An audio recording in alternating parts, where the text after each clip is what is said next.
Salve, salve pessoal! Chegando aqui hoje para debater o futuro de Felipe Drugovich após a renovação de Fernando Alonso com Aston Martin, pelo menos até 2026. Isso, óbvio, tem algum impacto, pelo menos, para o piloto brasileiro, uma vez que ele é reserva da Aston Martin. Estou aqui com o Guilherme Longo para debater como isso altera os planos futuros do Drugovich, cujo foco ainda é o grid da Fórmula 1, né, Gui? Seja bem-vindo. É isso aí, salve, salve, Carlos. Um abraço para todo mundo que tá acompanhando aí o nosso canal do YouTube. Vamos falar aí de Drugovich porque a gente tem que analisar todas as opções do mercado, né? O Drugo tá ali na Aston, mas é claro que não é a única opção dele no mercado. Bom, vamos agora explorar se na Aston ele tá com a porta fechada de maneira definitiva, porque tem Alonso, pelo menos até 26, e o Stroll é aquela coisa, né, Gui?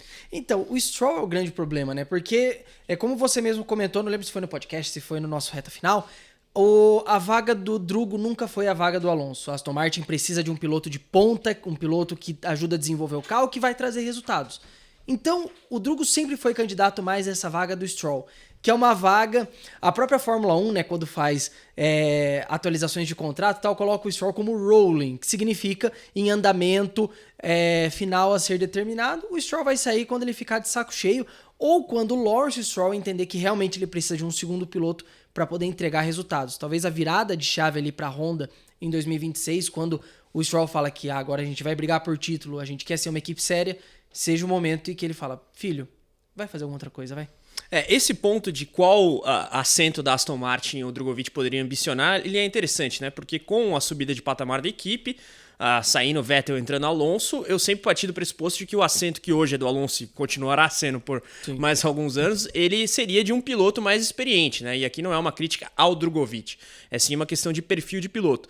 Agora, tendo em vista o que a gente falou sobre o Lance Stroll, dá pro Drugovich esperar ou é uma incógnita tamanha que já obriga ele a procurar outros ares? Eu acho que não vale a pena esperar, a não ser que ele realmente tenha uma informação, tipo, acompanhou uma reunião e o Stroll fala, tô pensando em sair, cansei e tal. A não ser que ele tenha uma sinalização muito real de que o Stroll possa sair, eu acho que não vale a pena ficar esperando. Tem sim que olhar para as outras opções do mercado, até porque é isso que o piloto tem que fazer.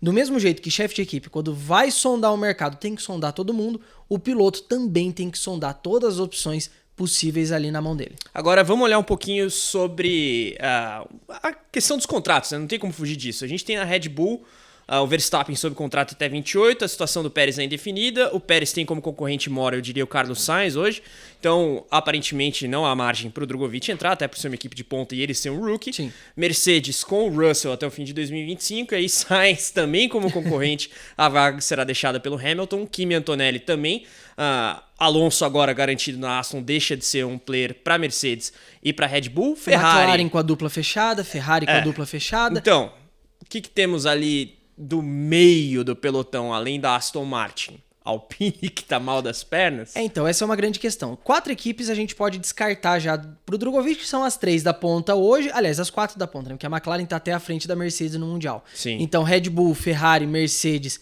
e McLaren já tira fora da conta. Aston Martin já falamos. Aston Martin já falamos. Aí a gente tem que olhar para as outras 5 opções que, de certo modo, podem até ser factíveis. Aliás, vamos tirar a RB também da conta, que eu acho que tem muita gente brigando aí já por essa vaga. E o Drugo chegou-se a falar alguma coisa em 2022, o ano do título na Fórmula 2, mas ele nunca foi realmente um candidato muito sério. E em 2023, zero papo sobre a RB. Exato, então sobram as outras 4 equipes, né? Williams, Haas, a Sauber, futuramente Audi e a Alpine. Sobre a RB, é interessante pontuar uma coisa, né? Acho que teremos Tsunoda e Liam Lawson ano que vem. Não sei se você concorda. Eu acho que é o que está se desenhando. Eu não vejo assim uma situação muito diferente. O Ricardo definitivamente não está dando nenhum sinal de reação, de alguma coisa que justifique uma renovação. E assim, apesar de eu defender que o Tsunoda já deveria ter vazado, se ele renovar, dá para entender porque é um começo de temporada sólido dele. E é uma equipe B e tal. Exato. Então é uma equipe que também então, tira fora da conta. Sauber, Williams, Haas e Alpine. Que a Alpine tá em frangalhos e pode ser uma oportunidade. Talvez ninguém vai querer ir pra Alpine. Mas tem a questão do programa de pilotos juniores também, né? Então, hoje Jack quem Durham, é sei lá. o Durham é o único que já falou que começou negociações.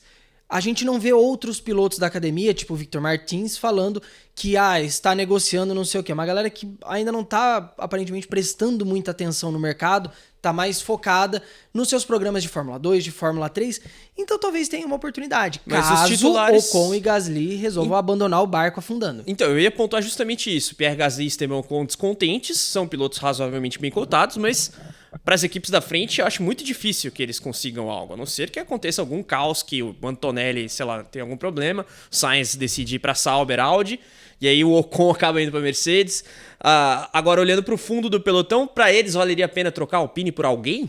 Então, a gente tem a informação de que a Audi iniciou, né, conversas com os dois, tanto com o Ocon quanto o Gasly. Não acho que seria para contratar os dois, seria para um só, o que já está de bom tamanho. Para Sauber, nessa situação assim, ter um piloto que teoricamente, com um carro, consegue entregar alguma coisa a mais, é interessante.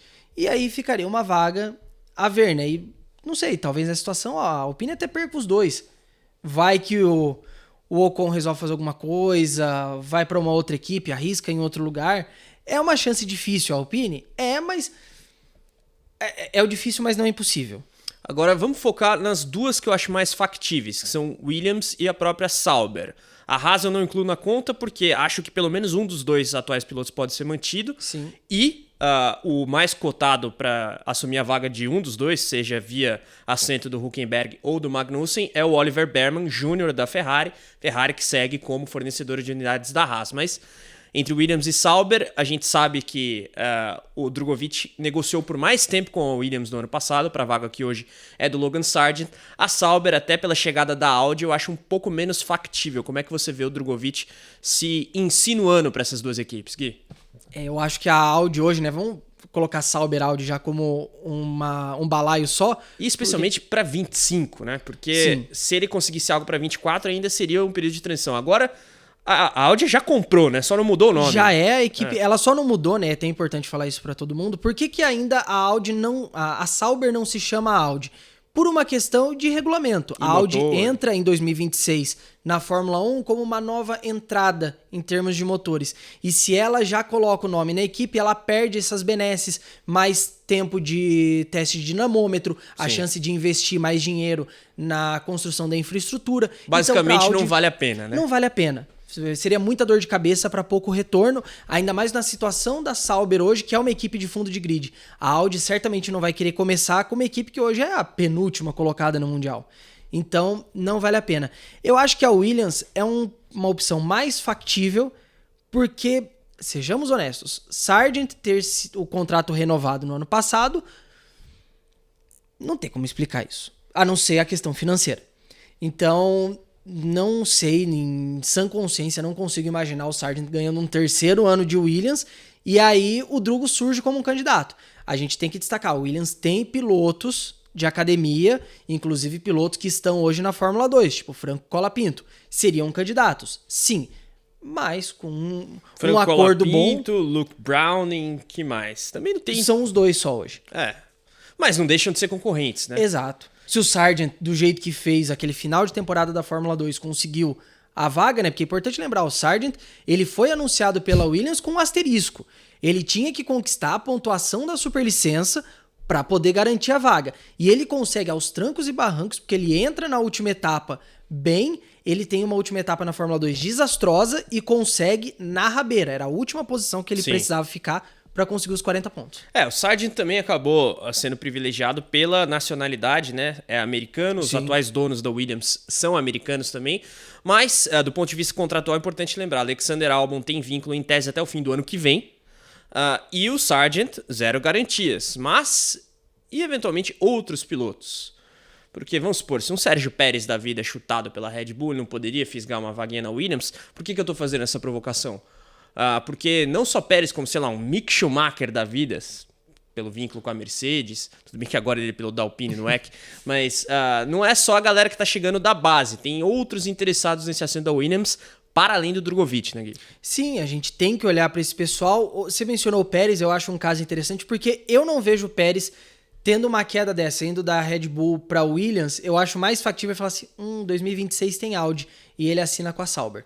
Eu acho mais factível isso pensando assim, eu vou me tornar um piloto de fábrica daqui 2 anos. Se a Red Bull roubar o Sainz da Audi, a Audi pega o refúgio Pérez da Red Exato, Bull. e pra Audi seria ótimo. O Pérez ter o piloto como o Pérez, um piloto que já venceu 6 grandes prêmios, que tem 3 pole positions, que tem uma porrada de pódios, é um nome interessante. É um investimento para uma equipe que vai estar começando e que não vai estar andando na frente, vai estar andando no pelotão do meio. O Pérez faria um ótimo trabalho.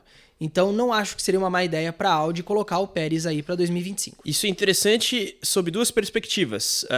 A que fecharia uma possibilidade na Audi, mas seria um concorrente a menos na Williams, o que nos leva a voltar uma vez mais o foco de maneira especial para o time de Grove, né, Gui? Então, mas aí a Audi, tendo um piloto experiente, ela consegue pensar numa segunda vaga para um piloto novato.